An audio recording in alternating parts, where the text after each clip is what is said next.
Hey BoLS fans, AdamHarry here with another Retro Corner review.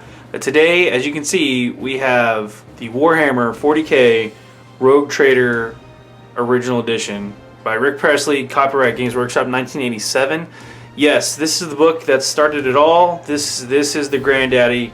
Holy crap. I've been waiting to do this review. I'm pretty pumped. I'm pretty excited about this one. Just want to go through this. Just to give you guys a heads up, this is going to be a multi-part review. I'm going to go through the first section, which is just the combat today, because I want to do this justice. I'm probably still not going to be able to do it all justice. Just there's so many little things, but kind of the theme for this review is I want to run through the things that are similar or still in the game, and then also some things that were taken out compared to, you know, this is first edition 40k. So what's still around, what's gone, you know, some of those things, and then also just to be in awe of the artwork that is super 80s. As you can see here, the front cover, that's Crimson Fist, boys and girls. Yeah, not Ultramarine poster boys. So keep that in mind. Just want to say it. I'm going to throw that out there. So let me quit stalling. Let's dive right in. So again, just more artwork that I wanted to gawk at, as you guys can see. Try to flatten this out a little bit better. But yeah, you got some Blood Angels. There's their Blood Angels banner. Sanguinius there. Fighting orcs over here, so just awesome 80s artwork.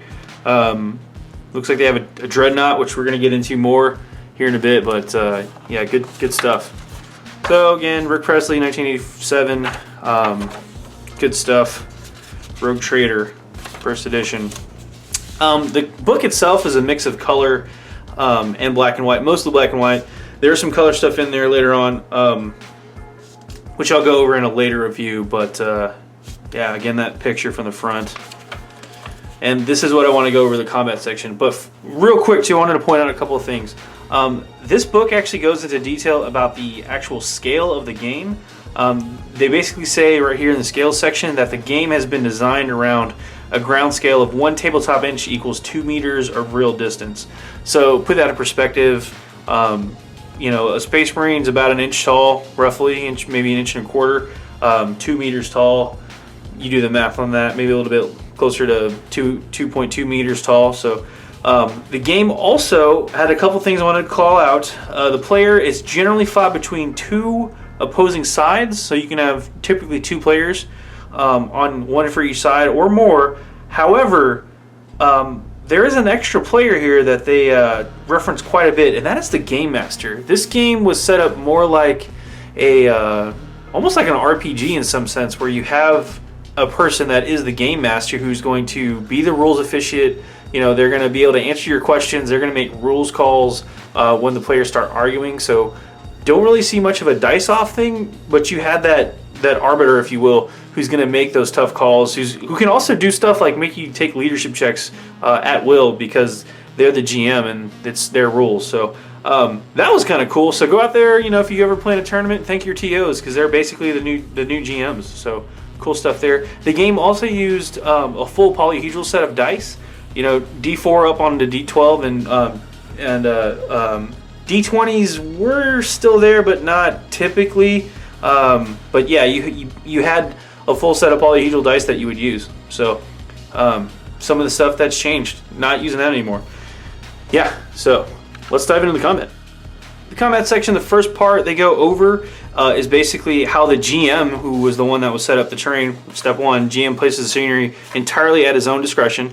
So that's the usual method, and as long as the GM thinks it's fair, that's the best way to do it. So yeah, the GM would set up everything, and it goes over the different types of terrain and stuff like that, pools and bogs and stalagmites and all that fun stuff. So yeah, they had methods for placing terrain first. Next up is just the characteristics section. So this, again, the combat section is more of the rules heavy stuff. What's similar, what's different. In the characteristics profile, you still have the same stuff here. The movement stat, again, they moved to a more universal system where infantry moves a standard amount, vehicles move a standard amount, stuff like that. But back in the day, back in all the way up through second, they had a movement stat. So typical movement's 4 inches for most humanoids. Then, of course, weapon skill, ballistic skill, strength, toughness, wounds, initiative, attacks, And then they had a different, those were fighting characteristics, and they had personal characteristics, which were your leadership, your intelligence, a stat which was CL, as you can see over here, CL, which stood for the cool factor, which up here, which was basically a characteristic that reflected a creature's temperament and his ability to stay cool in a stressful situation. So, yeah, kind of crazy there. They also have willpower stat, which is mental resistance. So that's how you avoid or escape effects of psychic attacks. It goes from a 1 to 10 scale. Again, more awesome artwork. This awesome picture. Beaky Marines. That's the theme here in the studs. So that's going to be all over the place. So, yeah. Alright, so this page is kind of important. There's a couple of key things I wanted to call out. I know I didn't want to get into too much of the artwork in this particular review. I want to do that later on, but when I came across this page, I really had to go over, call out a couple things. First off, Eldar, okay, no big deal. Who are these guys? Human morphs squats. That's right, folks. Squat, the space dwarves, that's where they came from. But then it gets even weirder. Slan Warband?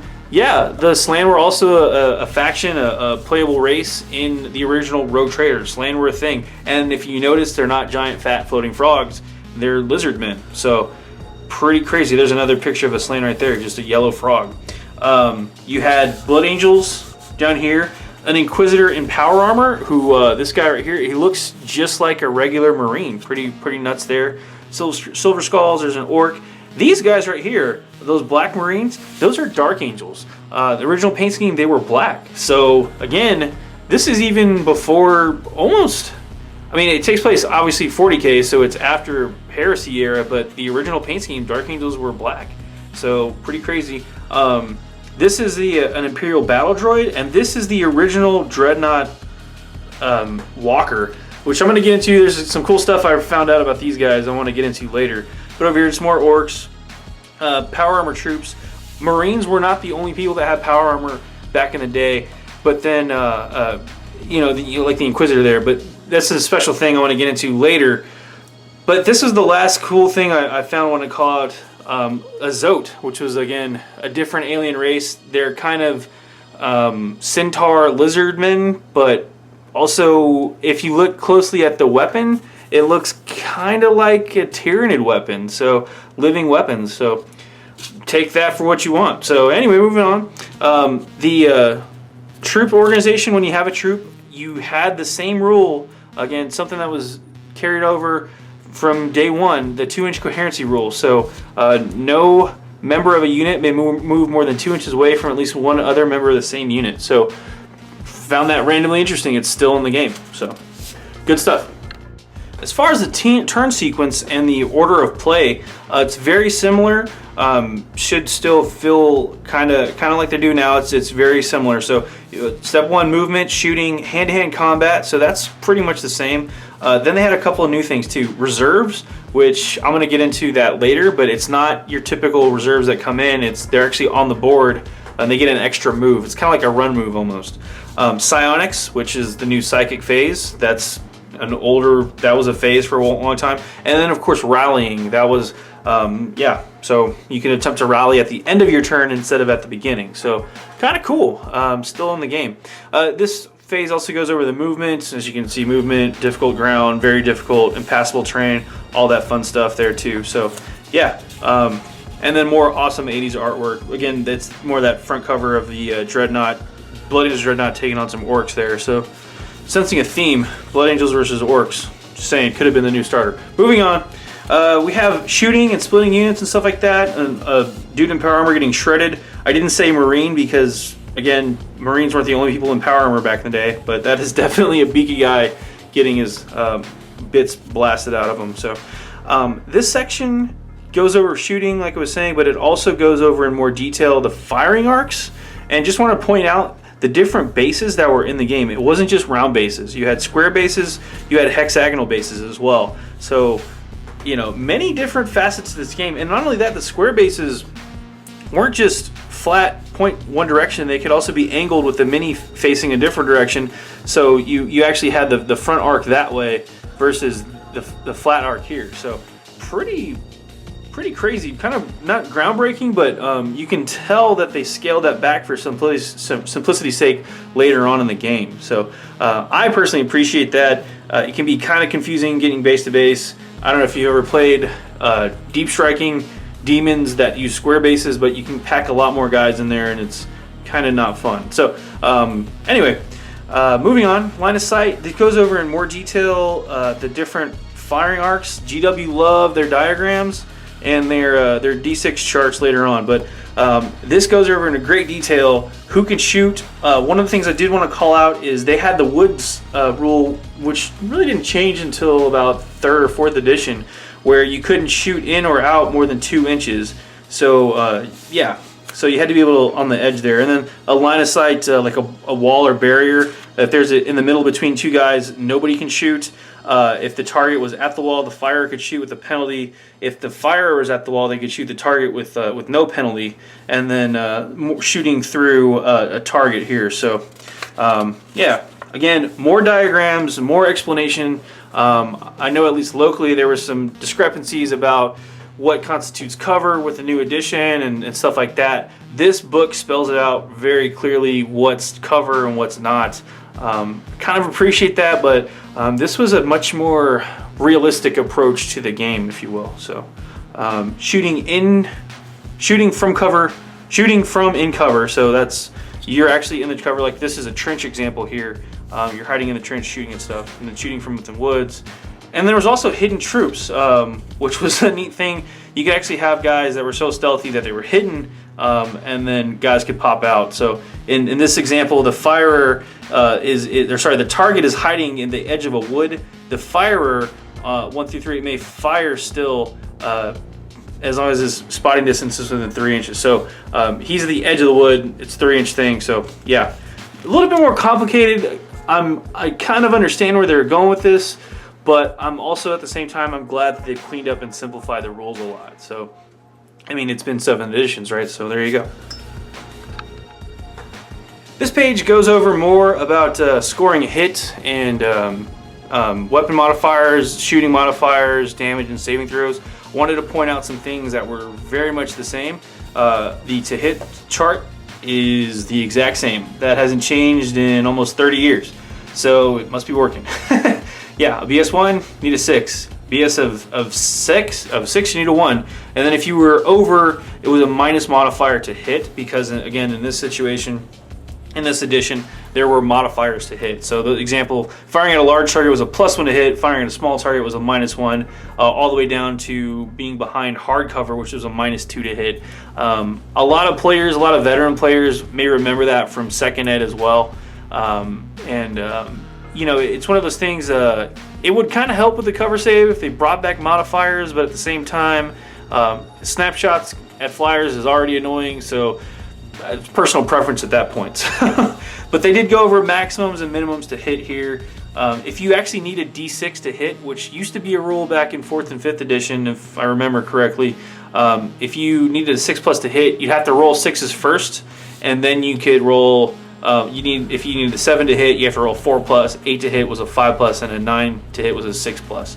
So stuff to keep in mind. Weapon strength and toughness. This chart hasn't really changed too much. I looked over it briefly, and it looks about the same. Again, if your strength is equal to their toughness, you need a 4. If it's 1 over, you need a 5. If it's 1 less, you need a 3, and it kind of works its way out through there, all the way down to a 2+ to hit to wound. So. Yeah, area effect weapons, save modifiers. Weapons did have a modifier. They were big on modifiers all the way through 2nd edition. Bolsters were a -1 modifier to your armor save, to your basic save. So that was how they did AP back in the day. So pretty cool stuff. So this section goes over more about the deviation charts and things like that. When you're scattering to hit, use a D6 and then... Sorry, it scatters D6, but you use a D12 to determine the distance. Had a little radial wheel down here that kind of showed you that. But also the blast marker radius, you do that. One of the things I noticed though, and I think would actually help the game out a little bit here, is targeting hidden troops with an area weapon. If you're playing currently in 7th edition, you're aware that invisibility can be a problem. Not being able to hit them with flamer weapons or templates doesn't make a whole lot of sense to me either, but it is a thing. You can't target them. However, in this edition, you could target terrain, or you couldn't target them directly, but you could aim at an area of cover or adjacent to a visible target, so you could hopefully get a scatter. The catch was this rule actually had GM discretion, so if you were abusing the rule, if you were being kind of a jerk about it, the GM would step in and either talk to you or disallow it, or make the modifier harder, make it scatter more. So it kind of makes sense, and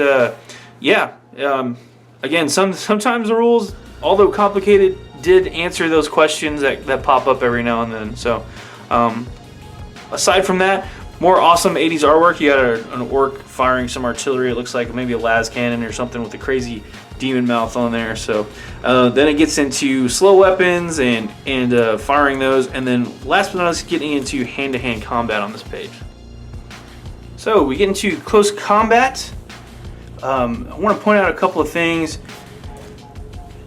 So you actually had an advantage slightly if you look at the area of the square base turned this way versus square base turned this way. This was the normal 90-degree close combat arc, was your attack arc. So yeah, something to keep in mind. It was apparently you can only swing people in your front arc, so kind of interesting. Unit coherency they talk about a little bit. It's not too complicated or too different from what it is now. One of the neat things about this section I wanted to point out was the Catachin Devil, which is this weird bug-looking dude, millipede slash scorpion slash almost Cthulhu lobster thing. So they talk about how the special attack arcs and how you could have multiple attacks if you had multiple claws and whatnot. So yeah, pretty crazy looking stuff. Tentacles, claws, stomping. Stomp is still in the game. So interesting. Claws, gores, like charge gore, not blood gore. But yeah, pretty cool stuff there. Fun times. And then getting into the procedure for hand-to-hand combat, it's very similar. You determine your attack order. It's initiative based again. You throw to hit, throw to damage, do your saving throws, and then tally up your combat results.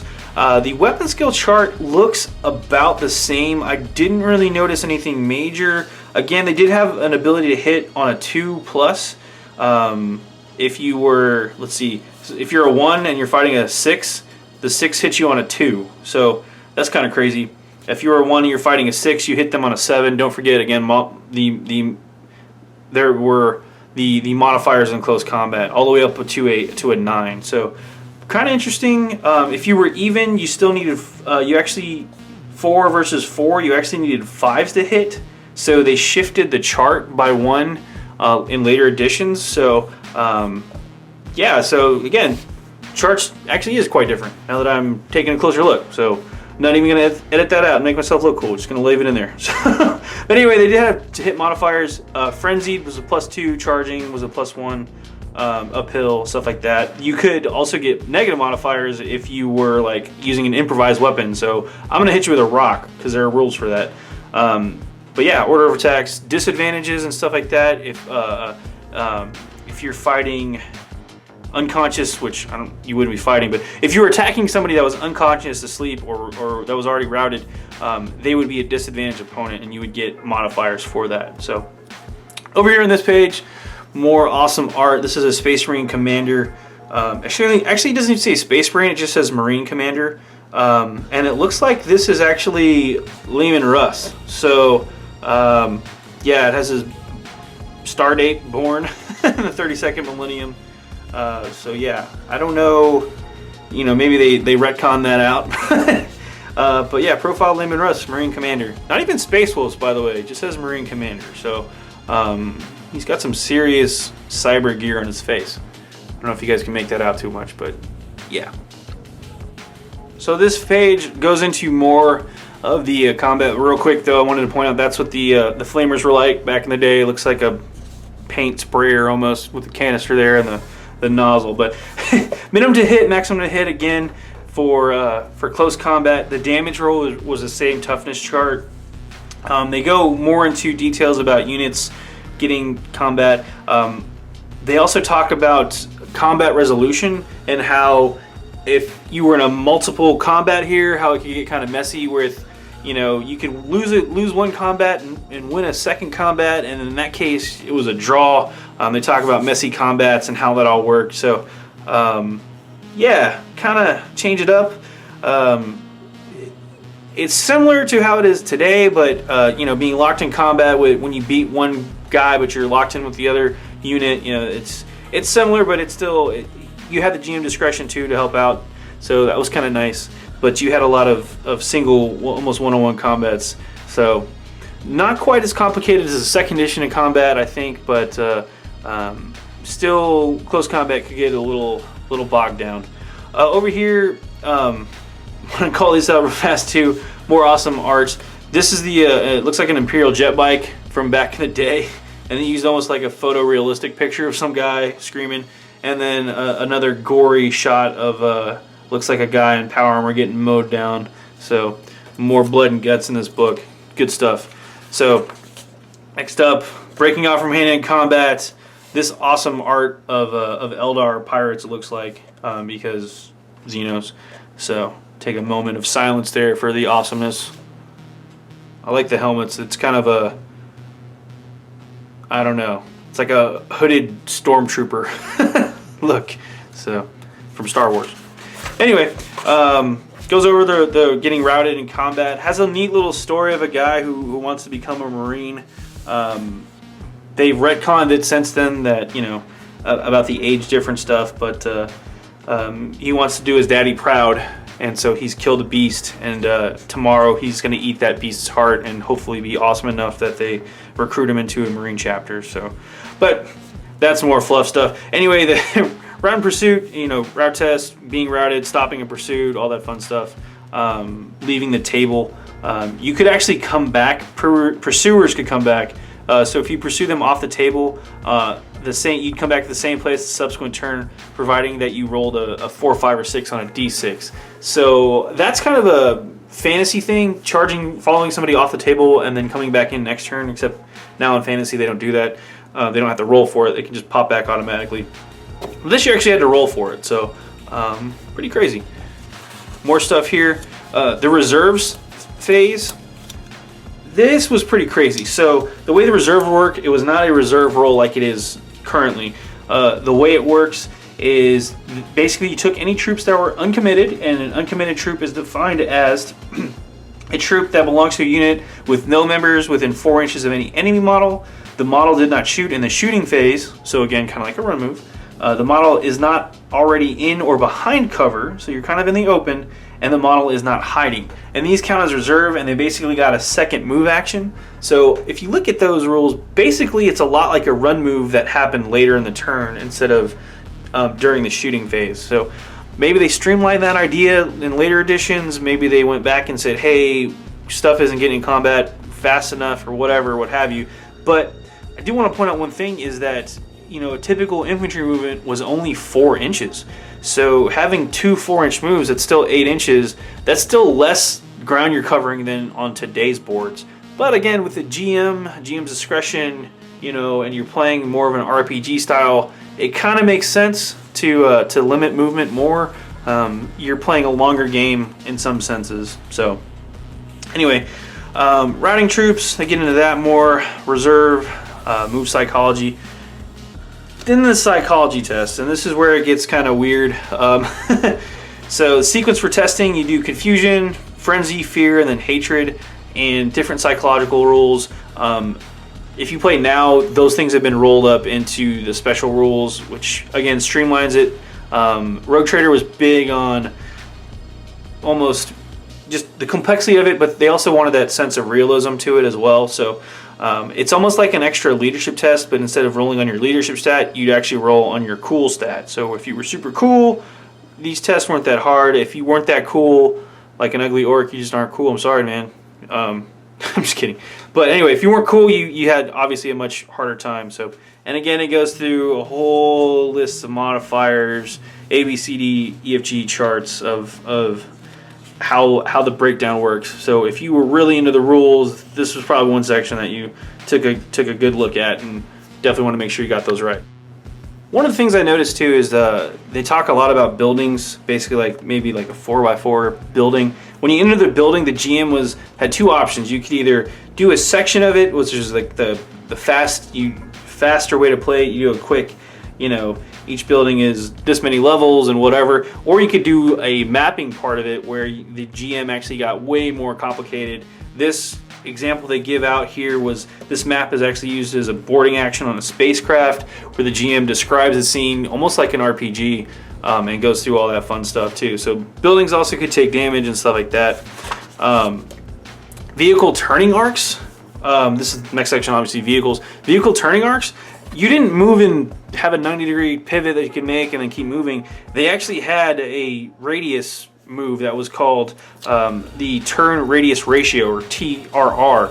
How this worked was it was your speed times your turn radius ratio that determined the direction of travel, and you almost had to be kind of a math whiz or have a protractor out to figure all this fun stuff out. But yeah, that would go over. Vehicle damage chart again was on a 12 plus kind of a roll, so crazy stuff there. Vehicle stuff. And then the Dreadnought section. So this is the one that I wanted to stop again and go over in a bit more detail. The reason is Dreadnought suits were very different from what a Dreadnought is now. Dreadnought in the current edition, big, blocky. First off, they looked a lot different. They are the entombed warrior, and the great fallen leader or hero that's so awesome they want to keep him alive, so they put him in a Dreadnought suit. This is a lot different now compared to what the Dreadnought suits were before. Dreadnought suits were actually more like mecha that you would bind to, in a sense, where you're a pilot. You actually would be in kind of a fetal position inside, and it says here that you would actually be encased in the cockpit, usually in the midsection of the suit, suspended in a protective amniotic jelly. So kind of gross, but the suit would then be attached to you through your spine or through different nerve endings or whatever. You wouldn't be able to move your body, but then the suit would move like your body. So, and then there were actually rules for being removed. If you left your suit, it was often causes severe mental damage, and it's represented by a reduction of D4 minus 1 points from one randomly determined personal characteristic every time the suit is removed. And again, that's your leadership, your intelligence, your cool, and your willpower. So you could get out of the suit. Again, more of a role-playing element. You can get out of the suit, but there's a penalty for it. But when you're in the suit, it talks about how you can take on numbers of men that were 10 times or 20 times your number. You could take them all out. So being in the suit was pretty awesome. But again, roll that into more of a mecha suit versus a Dreadnought versus a Terminator, because right now in this book, Terminator armor isn't a thing yet. So yeah, but Dreadnought suits, cool stuff. They had their own special damage chart, again D12 or on a 12 base system. It's just funny, the smell of burning was bad. You roll a D6, and anytime you roll a 6 from there on out, the suit it would explode and kill the pilot. The pilot could also die in the explosion, or if he's got a ejector seat, you can maybe get out. So that's kind of neat. So the pilot doesn't die when the Dreadnought goes. Kind of makes Bjorn make more sense. Moving on to this section, this is the robot section. Again, it's the far, far future, so robots were a thing. Stat-wise, they're actually a lot better. They're closer to Dreadnoughts, I think. Pretty cool. They have warrior robots, different stuff like that. Also special rules, special targeting rules, enemy troops like that. All that fun stuff. Different communications and auto senses, since status effects were more prevalent in this game. Being blinded, stuff like that. They had their own damage chart as well, and again, a 1 through 12. Yeah, the current vehicle damage chart. I kind of like it for the simplicity's sake, but I do miss some of the flavor, some of the fun stuff that they had in the older ones. So the next section up is the aerial combat section. So flyers, they're not even new. They're actually a very old concept, and yeah, they have different flyer movement rates, all that fun stuff, aerial combat and movement, which I'm going to get into right now. So this is the flyer movement phase, or movement rules. The turning of flyers worked a lot like other vehicles, where you had that the turning radius that you had to kind of do with a protractor. Shooting at flyers was very different. Basically, there were different levels that flyers could fly at. Plus 10 inches, 20 inches, 30 inches, 40 inches. Typically, you didn't really need to go more than 40 inches, but if you did, you could. You just add 10 more inches per level, and there's different rules for that. Flyers as targets. Where's the aerial thing? It talks about a flyer can go, if they're going forward 20 inches, they can go up another 10 inches or so, or 20 inches, and then they could go down. Here it is. Players can move one level for each 20 inches of forward movement, and can dive one level for each 10 inches of movement, forward movement. So if you try to go faster than that, you would crash. If you look at this chart down here, I don't know if you guys can make it out too well, but it says basically to determine your shooting distance for the height levels, you would measure to the base 10 inches and then measure their how far up they were. We would add that. If you do the Pythagorean theorem, you find out that doesn't really make sense, or doesn't really work out mathematically. But the reason for that is a squared plus b squared should equal c squared, but c squared is actually 20 inches instead of being 15. And the reason for that is they add that extra modifier for the difficulty of shooting flyers. It gets more and more difficult the farther away the flyer is, the higher up they are. So it kind of makes sense. So it's a little complicated, but at the same time, it's also kind of an elegant solution for shooting at flyers. So they also had limits on shooting. So again, if the flyer's 40 inches above you, you can't really shoot them with a bolter. So, and that makes sense. You can also do some fun stuff like dropping things. That's kind of funny. The farther it falls, obviously, if you drop a rock out of a plane, the farther it falls to a certain point, it does more damage. So I don't believe they took into terminal velocity into account, but whatever. Moving on. Aerial combat and fun stuff. They go more into building your troops and how that works, personality traits, making heroes. Again, more of an RPG stuff. Here you generate characters and have variable stats and variable heroes. You could pay for points, for stat points and stuff like that. So again, that's where you have the GM come in there and help you out with making your characters and doing all that fun stuff. And more awesome 80s artwork at the bottom of the page here. This is actually a rogue trader later on, so yeah. Random heroes, we're going over that. Psychic powers, psychic phase, it's actually called the Psionics. So I don't know if they borrowed that term from another franchise or whatever, but you had different psionic levels, psionic mastery, your psychic mastery, generating psychic abilities, based on your mastery level. You'd have a typical number, one mastery was like 3. You could do random numbers, stuff like that. Psychers, more charts, more powers and fun stuff like that. Using abilities, it's a 2d6 test basically on your psychic powers. So this is very similar. I think it's intelligence based as well. So, or it's limited by your intelligence, not intelligence based, but you would have your psychic phase. Player can roll 2d6 for each model affected. The score is equal to or less than the model's willpower. So again, that was your willpower. That was your defense against being affected by psychic powers. Yeah. Here are all of the psychic abilities. One of the ones I wanted to point out was Hammerhand, still around. If you guys remember from some of the other reviews I've done, the other retro corners, Hammerhand was a recurring ability. So stealing someone's mind, telekinesis, jinx. So haha, you're screwed. Rally and stuff like that. More telekinesis power, level 2. Level 3 abilities, teleporting, destroy aura, and then also level 4 abilities. So neat page. My favorite psychic power on this page, probably Hammerhand, just because I keep seeing it and that looks kind of like a Wolverine claw. I don't know why, but to me it does. Maybe the X-ray of his skeleton. Moving on. Next section up was more psychic powers, but the mutant section, you could actually create mutants. And also a recurring theme in GW books is the giant random chart.